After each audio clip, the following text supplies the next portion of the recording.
It's wonderful to see so many young women coming through as plant breeders. So yes, UAF should be very proud of themselves for that. Okay, let's get started. Mix of our seed blue. High yield. It's really exciting time. You can see I'm excited. I'm very excited.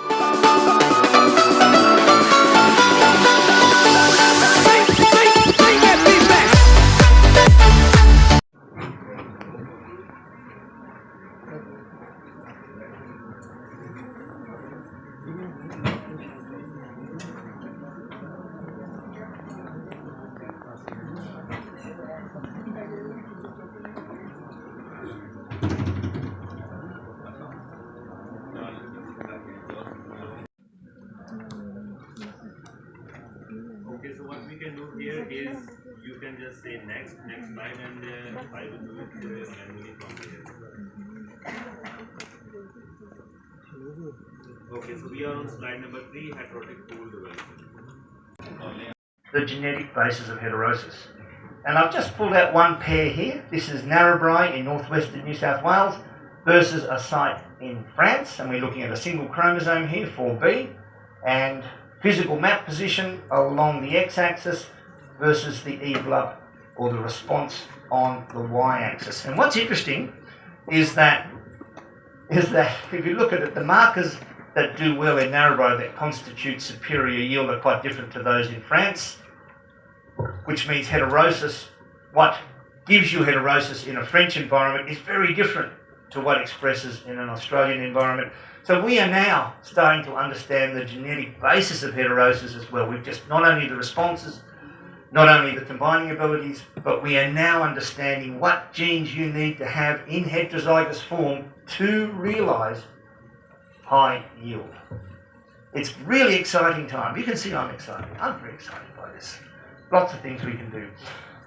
There are other challenges. I think the seed production remains a limitation. We have to get that right. This is why we're looking at mixtures. We need to breed male and female characteristics. So we're looking for lines that extrude their anthers and then the pollen breaks.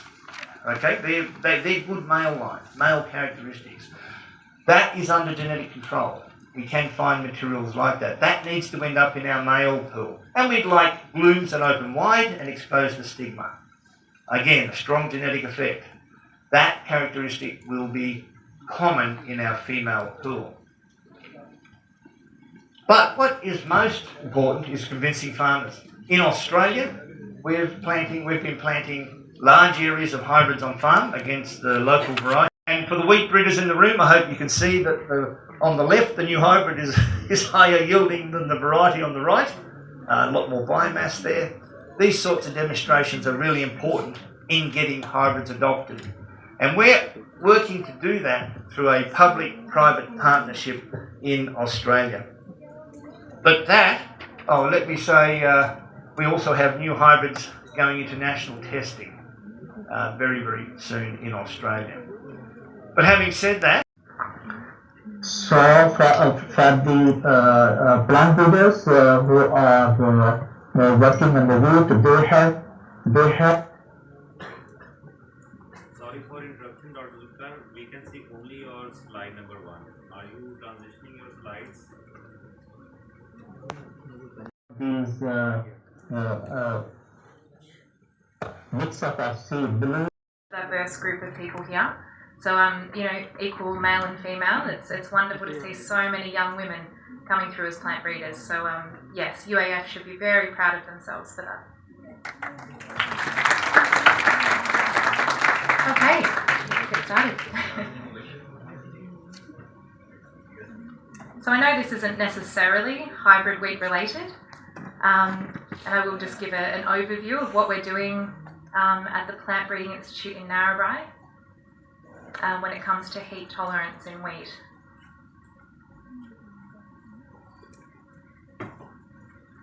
I found it very beneficial to speak with Dr. Rizwana while I've been here, and I'm hoping that we'll be able to transfer some of our material that we've been working on over to Pakistan. So that will happen in the very near future. Thank you very much.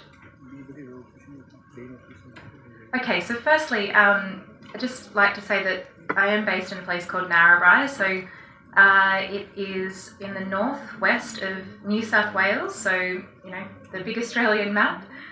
New South Wales is on the east coast, and Narrabri is 7 hours northwest of Sydney. So it's in a prime wheat and cotton area. We're very close to farmers there, and the University of Sydney has a world-class research facility when it comes to physiology and plant breeding. And my husband there, he works for the university as well, so he's a farm manager, and we have a 1-year-old son, and we live on the university property.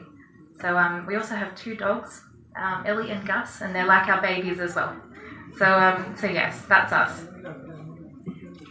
I'm going to firstly acknowledge the funding body that covers the work that we do with heat tolerance, so the Grains Research and Development Corporation. I would like to thank UAF and Professor Khan for hosting this. Dr. Zulfikar and his team have been wonderful to host this event. I'd also like to thank the staff and students at the Plant Breeding Institute in Narrabri, our technical assistant Maddie, those that work with us at Agriculture Victoria.